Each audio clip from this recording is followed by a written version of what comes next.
કેમ છો દોસ્તો? મજામાં હશો? દોસ્તો આજે આપણે વાત કરવાના છીએ રેશન કાર્ડ ધારકો માટે ખૂબ જ અગત્યની માહિતી. માર્ચ મહિનો શરૂ થઈ ચૂક્યો છે અને આજે તારીખ થઈ છે 6. મિત્રો આજકાલે આ મહિનાની અંદર થોડુંક મોડું થયું છે, કેમ કે આપણે દર મહિનાની અંદર શરૂઆતમાં તમને મળવાપાત્ર જથ્થો છે તેની માહિતી લઈને આવતા હોય છે, પરંતુ આજે મિત્રો ન્યૂઝપેપર જોતો હતો અને ન્યૂઝપેપરની અંદર માહિતી મળી એટલે મેં તરત જ વિડીયો તમારા માટે બનાવ્યો છે, કેમ કે દર વખતે મહિનાની શરૂઆતની અંદર 1 થી 2 દિવસની અંદર આ માહિતી આવી જતી હોય છે, પરંતુ આ વખતે જે હોળીની રજા હતી મિત્રો, જે રજા ગઈ એના કારણે થોડું લેટ થયું છે, એટલા માટે ન્યૂઝપેપરની અંદર માહિતી આવી ન હતી, પરંતુ ન્યૂઝપેપરે આજે મેં જોયું અને તરત જ માહિતી આવી એટલે મેં તમારા માટે વિડીયો બનાવ્યો છે. તો આજના વિડીયોની અંદર આપણે માહિતી મેળવવાના છીએ માર્ચ મહિનાની અંદર મળવાપાત્ર મફત અને પૈસાવાળું અનાજ. તમે પણ જાણો, એ પણ તમારા મોબાઈલની અંદર. દોસ્તો હું તમને વિડીયોના અંતની અંદર તમે તમારા મોબાઈલની અંદર તમને કેટલી વસ્તુ મળવાપાત્ર છે તેની માહિતી પણ આપવાનું છું, તમને જોતા પણ શીખવાડવાનું છે. માત્ર 1 મિનિટની અંદર તમે તમારા મોબાઈલની અંદર તમને મળવાપાત્ર જથ્થો 1 મિનિટની અંદર જોઈ શકશો. તો દોસ્તો આજનો મુખ્ય વિડીયો છે આપણો માર્ચ મહિનાની અંદર તમને મળવાપાત્ર મફત અનાજ છે તેની માહિતી, અને એ પણ મિત્રો ગુજરાત સરકારનું જે ન્યૂઝપેપર છે તેની અંદરથી મળેલી માહિતી તમારા સમક્ષ રજૂ કરવા જઈ રહ્યો છું. તો દોસ્તો અમારો વિડીયો પસંદ આવે તો એક લાઇક કરી દેજો, ચેનલને સબસ્ક્રાઇબ કરી દેજો. વિડીયોની શરૂઆત કરીએ. આજે આપણે માર્ચ 2026માં મળવાપાત્ર જથ્થો અને એ પણ માહિતી છાપાની અંદર આપવામાં આવેલી છે, ત્યાંથી આપણે સ્ક્રીનશોટ લીધેલો છે. પ્રથમ તેની વાત કરીશું એ પહેલા આ મહિને તમને કઈ કઈ વસ્તુ મળશે તેની એક નજર આપણે ફેરવી લઈએ. તો ઘઉં મળવાના છે, તમામ કેટેગરીના લોકોને ઘઉં મળશે. ત્યાર પછી ચોખા પણ તમામ કેટેગરીના જે કાર્ડ કેટેગરી એટલે કે એપીએલ, બીપીએલ અને અંત્યોદય 3 કેટેગરીના કાર્ડ છે તેમને આ વસ્તુ મળવાપાત્ર થશે. ખાંડ કોને મળશે અને શું ભાવ રહેશે તેની વાત કરવાના છીએ, તો ખાસ કરીને દોસ્તો વિડીયો પૂરો જોવા માટે વિનંતી છે. ત્યાર પછી તુવેર દાળ કોને મળશે અને છણા કોને મળશે આની વાત કરવાના છીએ, સાથે સાથે મીઠું કોને મળશે. તો દોસ્તો આ મહિને ટોટલ 6 વસ્તુ મળવાપાત્ર થશે, પરંતુ તેની અંદર ભાવની અંદર શું તફાવત રહેશે, કોને કઈ કઈ વસ્તુઓ મળશે તેની વાત આપણે આગળ કરીએ. જોઈએ હવે અહીંયા મિત્રો તમે જોઈ રહ્યા છો માર્ચ 2026માં મળવાપાત્ર જથ્થો છે તેની અંદર આ માહિતી આપી દેવામાં આવી છે. મિત્રો આજનું એટલે કે 6 તારીખનું 6 માર્ચનું ન્યૂઝપેપર મિત્રો જોઈ લેજો, તેની અંદર આપેલી છે આ માહિતી. તો કેટેગરી 1, 2, 3 અને 4 અહીંયા કેટેગરી આપવામાં આવેલી છે. તેની અંદર પ્રથમ 1 અને 2 કેટેગરી વાત કરીએ તો તેની અંદર અંત્યોદય કુટુંબો જે છે તેમને ઘઉં અને ચોખા મળે છે. તો કે કાર્ડ દીઠ 15 કિલો ઘઉં મળે છે અને કાર્ડ દીઠ 20 કિલો ચોખા મળવાપાત્ર થશે. તમામ જિલ્લાઓ, ગુજરાતના તમામ જિલ્લાઓ છે તેમને સમાન વસ્તુ મળવાપાત્ર થશે.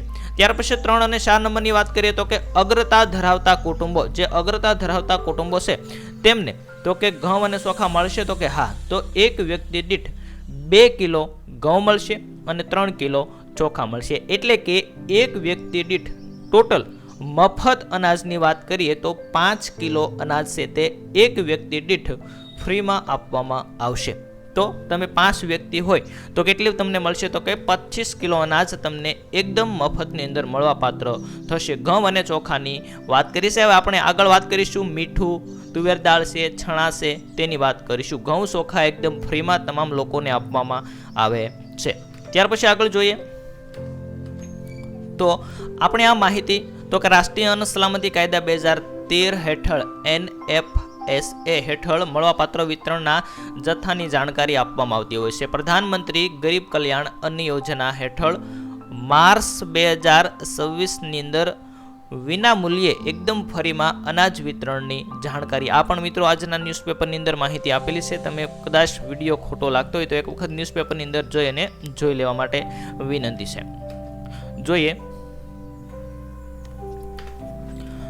આવશ્યક ચીજ વસ્તુઓ. હવે મિત્રો ઘઉં અને ચોખાની આપણે વાત કરી લીધી. હવે જોઈએ તો અહીંયા બીજા 4 ક્રમ આપવામાં આવેલા છે. તો કે તુવેર દાળ NFSA કુટુંબો છે તેમને મળવાપાત્ર થશે. તો કે એક કાર્ડ દીઠ 1 કિલોગ્રામ મળવાપાત્ર થશે અને તેનો ભાવ 50 રૂપિયા રહેશે. પહેલા વાત કરી તે એકદમ મફતની અંદર વિના મૂલ્યે મળતી વસ્તુ હતી. હવે અહીંયા થોડાક પૈસા તમારે મિત્રો આપવા પડશે.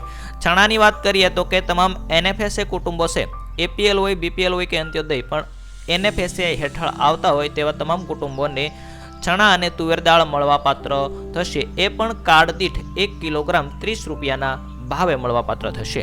હવે ખાંડની વાત કરીએ તો ખાંડ કોને કોને મળશે, તો કે એપીએલ કાર્ડવાળાને અહીંયા ખાંડ મળવાપાત્ર થતી નથી, પરંતુ અંત્યોદય કુટુંબો જે તેમને 3 વ્યક્તિ સુધી કાર્ડ દીઠ 1 કિલોગ્રામ મળે છે. એટલે કે તમે અંત્યોદય કાર્ડ હોય અને તમે એક કાર્ડની અંદર 3 વ્યક્તિ હોય તો 1 કિલોગ્રામ મળે, અને ત્યાર પછી તેની અંદર 3 થી વધારે વ્યક્તિ હોય તો એક વ્યક્તિએ 350 ગ્રામ જેટલો વધારો થતો હોય છે. અને તેનો ભાવ શું રહેશે, તો 15 રૂપિયા ભાવ અહીંયા રહેશે. અંત્યોદય કાર્ડ ધારકોને જેમનું કાર્ડની અંદર લખેલું હોય છે અંત્યોદય કાર્ડ AAY કહેવામાં આવે છે.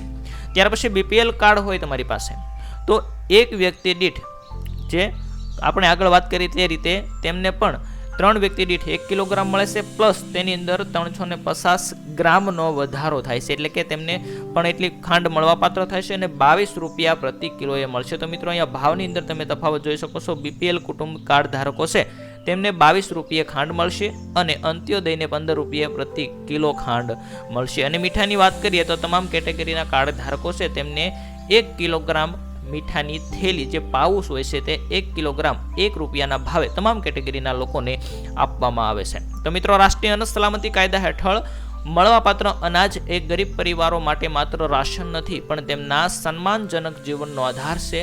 જન જનની અન્ન સુરક્ષા માટે આપણી સરકાર સંકલ્પબદ્ધ છે. અહીંયા હર્ષ સંઘવીનું નામ તમે જોઈ શકો છો મિત્રો, માનનીય નવી મુખ્યમંત્રી ગુજરાત રાજ્યના. ત્યાર પછી જોઈએ તો હવે તમારે વધારે માહિતી મેળવી હોય તો રાષ્ટ્રીય અન્ન સલામતી કાયદા હેઠળ તમે અહીંયા મિત્રો સ્કેન QR કોડ તમને જોવા મળી રહી છે. આ QR કોડ સ્કેન કરશો એટલે તમને મોબાઈલની અંદર માય રેશન એપ્લિકેશન જોવા મળશે. આ માય રેશન એપ્લિકેશનથી તમે ઘણું બધું માહિતી ત્યાંથી મેળવી શકો છો. તમે KYC કરી શકો છો, તમે તમારા મળવાપાત્ર જથ્થો પણ જાણી શકો છો. પરંતુ હું તમને આજે શોર્ટની અંદર શીખવાડવાનું છું કે કઈ રીતે અનાજ મળવાપાત્ર થશે. નવી વેબસાઇટની અંદર થોડીક અપડેટ આવી છે, તો જોઈએ દોસ્તો, અમારા વિડીયોના ડિસ્ક્રિપ્શન બોક્સની અંદર તમને લિંક જોવા મળશે. તેના ઉપર તમે ક્લિક કરશો એટલે હું તમને અત્યારે જે પેજ ઉપર લઈ જાઉં ત્યાં ડાયરેક્ટ પેજ ઉપર તમે જઈ શકશો. જોઈએ આપણે મિત્રો, તમે ડાયરેક્ટ છે ને આ પેજ ઉપર આવી જશો. મેં લિંક આપીને તમને ત્યાં તમે ક્લિક કરશો એટલે સીધું તમને જોવા મળશે આ પેજ. અહીંયા તમને જોવા મળશે તમને મળવાપાત્ર જથ્થો. તો અહીંયા તમે તમારો રાશન કાર્ડ નંબર એન્ટર કરશો અને ત્યાર પછી અહીંયા જે કોડ આપેલો છે કોડ એન્ટર કરશો. ત્યાર પછી અહીંયા વ્યૂ અથવા તો જુઓ પર આપશો એટલે તમને મળવાપાત્ર જથ્થો બતાવશે. તો અત્યારે હું રાશન કાર્ડ નંબર અહીંયા શો કરતો નથી, પરંતુ હું તમને બતાવું છું અહીંથી કઈ રીતે જોઈ શકાય. આ રીતે પણ તમે જોઈ શકો છો. તમારી પાસે રેશન કાર્ડ NFS છો તો કે હા. ત્યાર પછી તમે ગેસ કનેક્શન ધરાવો છો હોય તો હા કરવાની, નહીંતર ના. ત્યાર પછી રેશન કાર્ડમાં જનસંખ્યા. તો મિત્રો, આપણે અહીંયા કેટલી જનસંખ્યા નાખીએ. તમારા રેશન કાર્ડમાં જેટલા નામ હોય KYC થયેલા હોય એટલા નામે એન્ટર કરવાના છે, જેટલા વ્યક્તિ હોય તેટલી સંખ્યા. અને ત્યાર પછી કઈ કેટેગરીમાં આવો છો તમે, તો અહીંયા BPL APL જે હોય તેમ. ત્યાર પછી અહીંયા કોડ નાખવાનો છે 944 અને 8. ત્યાર પછી અહીંયા મિત્રો વ્યૂ ઉપર ટિક કરશો એટલે તમને મળવાપાત્ર જથ્થો બતાવશે. તો અહીંયા ખાદ્ય તેલ, સિંગ તેલ મિત્રો બતાવે છે અપડેટ થયું નથી. થોડું અપડેટ થઈ જાય ત્યાર પછી તમારે ચેક કરી લેવાનું રહેશે. તો આ રીતે તમને જથ્થો મળવાપાત્ર અહીંયા શો થવાનો છે. આ મિત્રો હાલ અપડેટ નથી, પરંતુ ઉપર તમે તમારો રેશન કાર્ડ નંબર એન્ટર કરશો એટલે તમને મળવાપાત્ર જથ્થો બતાવશે. તો દોસ્તો, અમે દર મહિનાની શરૂઆતના દિવસોની અંદર આવો વિડીયો લઈને આવતા હોઈએ છીએ. તો અમારો વિડીયો પસંદ આવતો હોય તો લાઈક કરી દેજો, અમારી સાથે જોડાયેલા રહેજો. રેશન કાર્ડને લગતી, ખેડૂતોને લગતી નવી યોજનાઓ હોય છે તેની માહિતી આ ચેનલ પરથી તમને સમયસર મળતી હોય છે. દોસ્તો, એક કોમેન્ટ કરી દેજો. કોમેન્ટ બોક્સની અંદર કંઈ ન લખો તો કાંઈ નહીં, એક અંગૂઠાનું નિશાન મોકલજો, જેથી અમને પણ વધારે મિત્રો મજા આવે કે નાના લોકો વિડીયો જોવે છે. દોસ્તો, એક લાઈક કરી દેજો, ચેનલને સબસ્ક્રાઈબ કરી દેજો. ફરી મળીશું નવા વિડીયો સાથે. ત્યાં સુધી તમામ દોસ્તોને જય હિન્દ, જય કિસાન.